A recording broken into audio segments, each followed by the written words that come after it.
Halo Rebahaners, dimanapun kalian berada, bagaimana kabarnya? Kembali lagi bersama saya John, Still in the House. Salah satu film horor yang ketakutannya bukan dibangun oleh hantu atau jurig adalah berjudul In the Tall Grass tahun 2019, yang karena tak ingin mie di depan Anda keburu habis sebelum video dimulai, maka langsung saja pasang handsfree, simetriskan besar bahan, kencangkan celana dalam, selamat menonton dan cekicrot.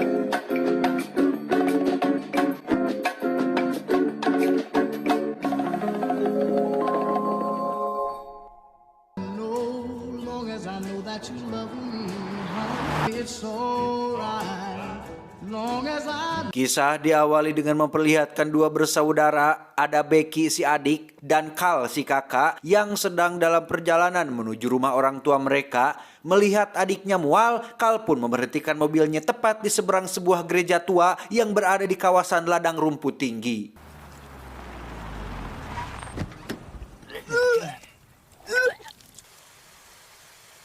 Ternyata Becky sedang hamil tua gara-gara pergaulan bebas yang tidak teratur, di mana saat mereka akan melanjutkan perjalanan, terdengar suara anak kecil yang meminta tolong berasal dari dalam ladang rumput erih atau ruyuk erih atau rumput tinggi tersebut, sehingga Carl pun segera memarkir mobilnya di depan gereja untuk masuk ke dalam ruyuk erih bersama dengan Becky adiknya.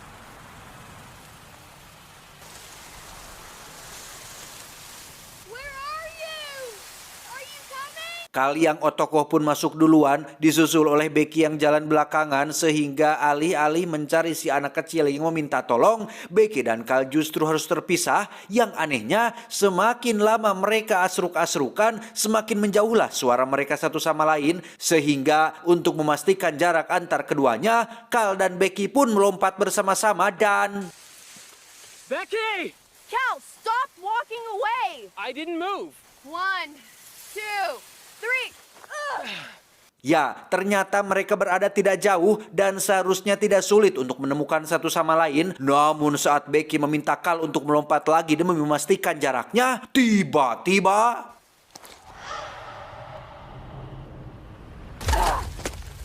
Ya, entah apa yang sebenarnya sedang terjadi, jarak mereka tiba-tiba menjauh, padahal keduanya sama sekali tidak pernah bergerak sedikit pun meninggalkan posisi, di mana Carl yang khawatir dengan kondisi sang adik pun langsung asruk-asrukan hingga tak sengaja terjatuh dan melihat seonggok bangkai anjing dengan nama Freddy sesuai yang tertera pada kalungnya.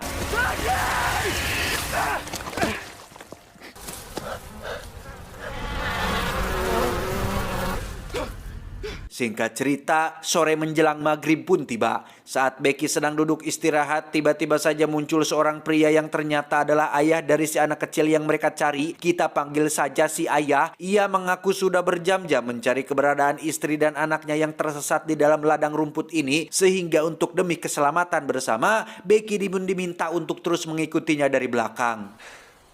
You want to get out of here? Come with me. I'm all right, Cal. Saat malam hari tiba, Carl masih belum juga menemukan keberadaan Becky dan justru malah tak sengaja menemukan si bocah yang datang sendiri kepadanya. Si bocah pun mengajak Carl ke sebuah tempat yang di situ ada sebuah batu besar hitam yang mirip sekali dengan batu ajaib pengantar pizza yang ada di SpongeBob.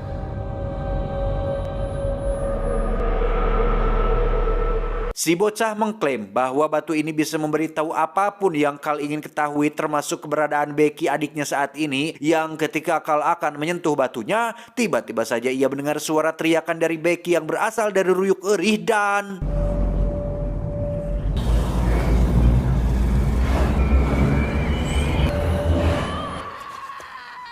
Becky! Becky! Becky! Sejenak kita tinggalkan dulu lokasi yang menjadi parabdoma dan beralih ke seorang pemuda bernama Travis yang tiada lain adalah cowoknya Becky alias ayah dari janin yang dikandungnya saat ini. Sudah 2 bulan berlalu sejak Becky dan Carl menghilang. Travis yang khawatir pun mencoba melakukan pencarian hingga membawanya ke gereja tua tempat mobil mereka diparkir, yang setelah memastikan bahwa mobil itu adalah milik Carl dan Becky, Travis pun berinisiatif memasuki gereja di sana, barangkali ada mereka berdua di dalam. Namun Travis malah menemukan sebuah pintu menuju ruangan belakang gereja yang terkunci, yang pada akhirnya ia pun keluar lagi tanpa mendapatkan hasil apapun. Saat berdiri tepat di seberang ladang rumput tinggi, Travis tak sengaja menemukan buku milik Becky, sehingga dengan anggapan bahwa Becky tersesat di dalam ladang rumput ini, Travis dengan segala perlengkapan dan pengetahuan akan survival pun mencoba memasuki ladang rumput ini, berharap bisa menemukan keberadaan pacar dan kakaknya.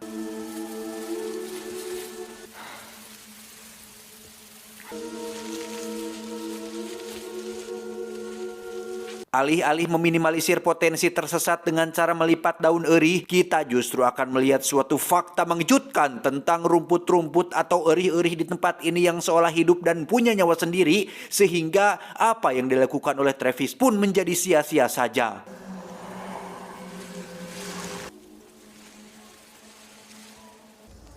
Becky!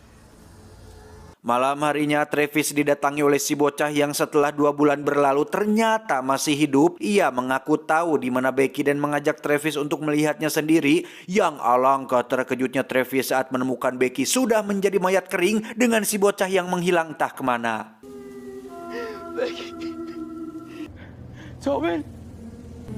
Tobin!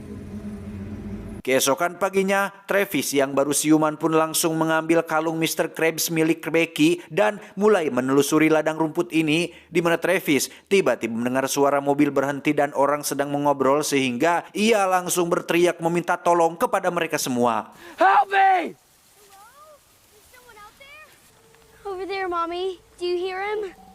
He knows my name. Dan ya, pasti Anda semua akan sangat terkejut saat melihat orang yang baru datang itu adalah si ayah, si ibu, dan si bocah. Sehingga bisa disimpulkan bahwa ladang ini semacam area time loop yang barang siapa masuk ke dalamnya maka akan terjebak dalam sebuah lingkaran waktu.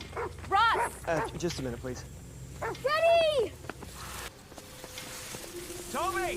Pada akhirnya terjawab sudah bahwa alasan si bocah, si ayah, dan istrinya masuk ke sana adalah setelah mendengar teriakan minta tolong dari Travis yang setelah beberapa jam saling mencari satu sama lain, si ayah yang memiliki watak keras dan temperamental pun tak sengaja menemukan batu hitam ajaib dan sekonyong-konyong menyentuhnya yang membuat ia menjadi jahat.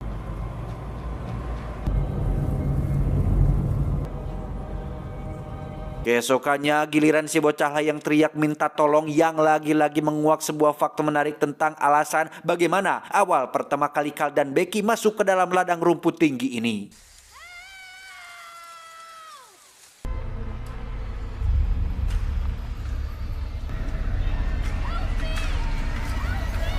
Berbeda dengan garis waktu sebelumnya, kali ini mereka berempat, di antaranya Becky, Carl, Travis, dan si bocah akhirnya bisa bertemu. Tentu saja Becky dan Carl keheranan dengan Travis yang kok sudah ada di sini duluan. Terlebih lagi mendengar pengakuan Travis yang terjebak di tempat ini gara-gara sedang mencari Becky dan Carl yang sudah hilang selama 2 bulan. Karena tak ada waktu untuk menjelaskan, Travis pun langsung mempungut si bocah untuk melihat area sekitar dan secara kebetulan melihat sebuah bangunan dan memutuskan untuk berjalan menuju bangunan tersebut.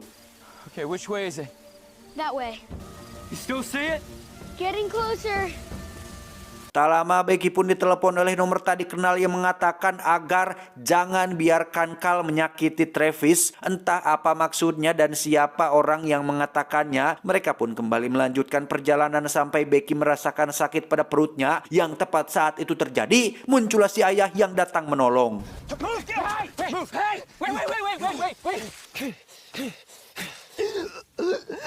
Setelah Becky pulih, si ayah pun menjelaskan bahwa ia sudah berhasil menemukan jalan keluar dari tempat ini, yang setelah berjalan beberapa saat, ternyata jalan keluar yang dimaksud adalah batu hitam ajaibnya. Ia mengklaim bahwa siapapun yang menyentuh batunya, maka akan bisa melihat semua hal termasuk jalan keluar. Yang tepat saat Carl akan menyentuhnya, tiba-tiba saja si ibu muncul alias istrinya si ayah yang mengatakan bahwa batu tersebut akan membuat siapapun yang menyentuhnya menjadi jahat seperti si ayah yang sebelumnya sudah pernah menyentuh batu tersebut. Whatever he said to you, he's lying. All I care about is that we're finally together.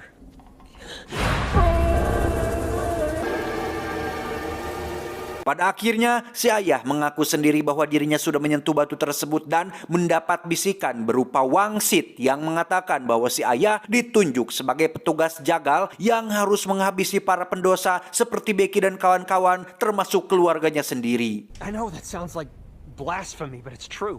Travis!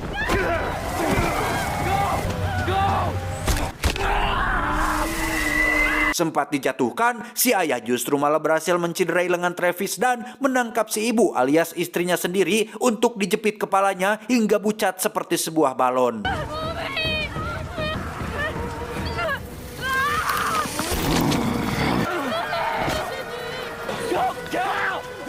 Travis dan kawan-kawan pun berhasil kabur hingga sampai di lokasi bangunan yang menjadi tujuan mereka tadi. Mereka langsung mengganjal pintu dengan benda berat sehingga akan cukup menyulitkan bagi si ayah untuk masuk ke dalam sana.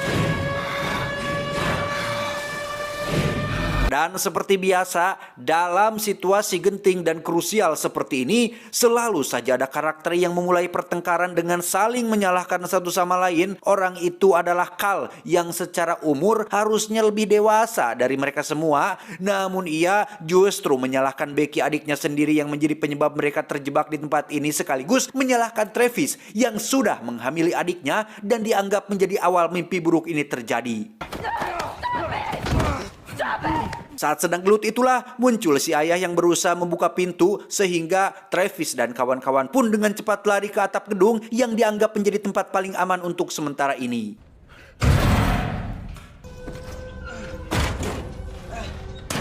Get the door! Di sana Travis dan Carl secara kebetulan melihat Freddy, anjing peliharaan milik si bocah yang telah tak sengaja berhasil menemukan portal atau pintu keluar dari tempat ini, di mana Travis hampir terjatuh gara-gara terpleset namun berhasil dipegang oleh si Carl yang buntut dari pertengkaran tadi. Carl pun tiba-tiba melepaskan tangan Travis agar adiknya tak hidup dengan lelaki pengangguran seperti si Travis ini.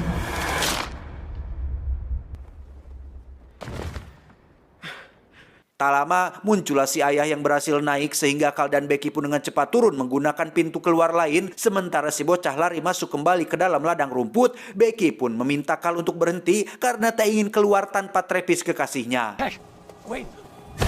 Thought that you would lose your sister when you got out. Dan ya, si ayah lagi-lagi berhasil memisahkan mereka berdua, di mana Carl terlibat kejar-kejaran dengan si ayah dan...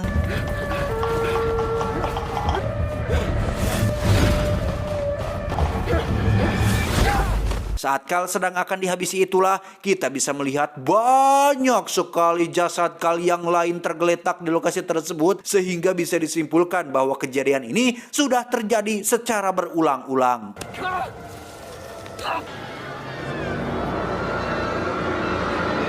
Kembali ke Travis yang ternyata masih hidup setelah jatuh di atas benda yang tidak keras, di mana saat ia kembali ke ladang, Travis berhasil menemukan Becky yang berada cukup dekat dengannya. Si ayah pun menjatuhkan Becky dan berusaha untuk menghabisinya juga, namun Becky berhasil lolos setelah menancapkan sebuah gunting tepat di salah satu mata si ayah. Get away from me!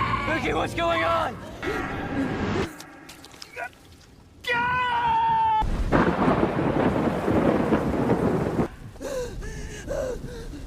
Tepat saat turun hujan, Becky yang perutnya mulai kesakitan pun didatangi oleh beberapa makhluk entitas penunggu tempat ini dengan tubuh seperti manusia tapi kepala penuh dengan daun eri yang membawanya menuju lokasi batu hitam.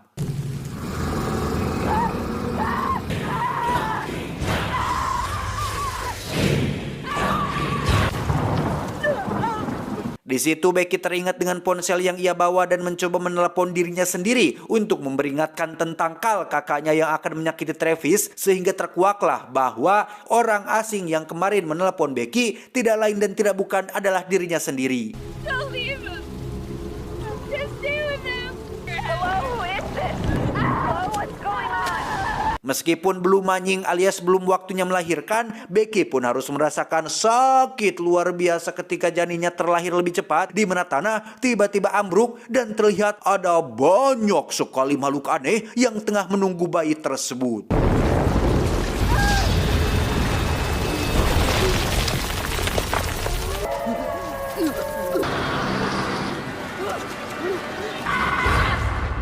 Dan ya, fenomena barusan tidak lebih dari hanya dalam pikiran alam bawah sadar Becky saja yang merupakan bentuk visualisasi dari penebusan dosa yang telah Becky perbuat, yaitu hamil di luar nikah. Namun meski itu hanya ilusi, janin yang ada di dalam perut Becky pun menghilang dengan kondisi tubuhnya yang mulai sekarat, tepat saat Travis muncul dan langsung memeluknya dengan erat. Becky! Becky?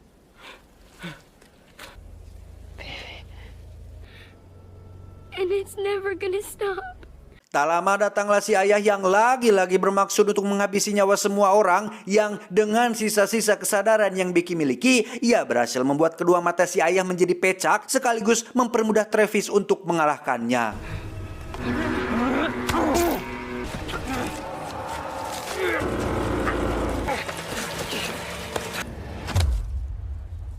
Dengan fakta bahwa orang yang dicintainya sudah tiada, Carl pun nekat menyentuh batu hitam tersebut dan... No!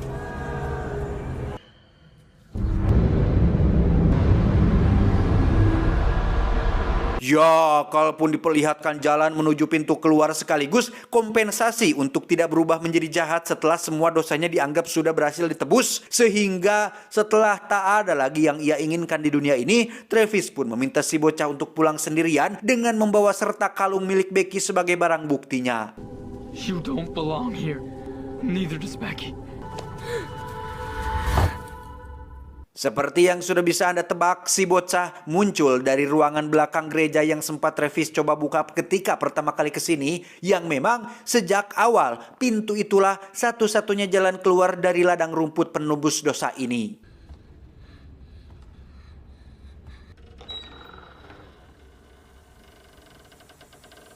Tak lama muncullah Carl dan Becky versi lain yang baru datang ke tempat ini, yang tepat sebelum mereka masuk ke ladang, si bocah pun dengan cepat melarang mereka masuk dan menunjukkan kalung milik Becky versi masa lalu sebagai bukti bahwa semua yang dikatakannya adalah benar. Don't listen to him! Cal, wait! Get back here right now. He said he got this from Travis. Becky, Carl, dan si bocah pun langsung pergi meninggalkan tempat ini. Sementara untuk Travis, ia sengaja memilih tetap tinggal setelah menyadari fakta bahwa dirinya sekarat dan tidak punya kesempatan untuk hidup. Lagi pula, jikalaupun ia ikut pulang, maka nantinya akan menyebabkan kebingungan bagi semua orang. Sebab di garis waktu yang baru atau di masa depan ini, Travis versi lain masih hidup. Sehingga nantinya akan ada jadi dua Travis, yang alhasil Travis yang ini pun mati bersama misteri ladang rumput yang masih misterius.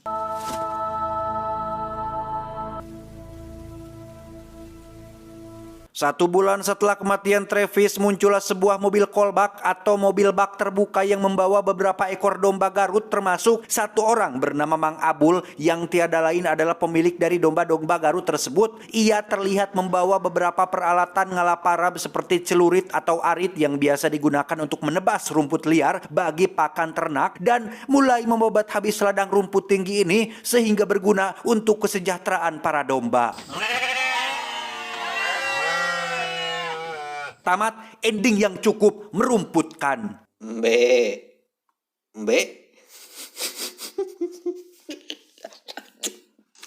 Seperti biasa, yang terakhir hanyalah rekayasa semata saya saja, ending buatan saya sendiri. Nah, dari sudut pandang teman-teman semua, kira-kira apa solusi terbaik untuk bisa keluar dari ladang rumput tinggi ini yang mungkin tidak disadari oleh Travis dan kawan-kawan? Coba berikan solusi kalian di kolom komentar, oke? Pesan yang bisa kita ambil dari sosok Becky dan Travis adalah pacaran adalah pergaulan bebas yang merupakan pintu lebar menuju jurang kenistaan. Ingat, dan janganlah kamu mendekati zina. Sesungguhnya zina itu adalah perbuatan yang sangat keji dan suatu jalan yang buruk. Surat Al-Isra ayat 32. Saya John mewakili jajaran direksi yang bertugas mengucapkan terima kasih dan sampai jumpa di video selanjutnya. Adios. Salam pengangguran Indonesia.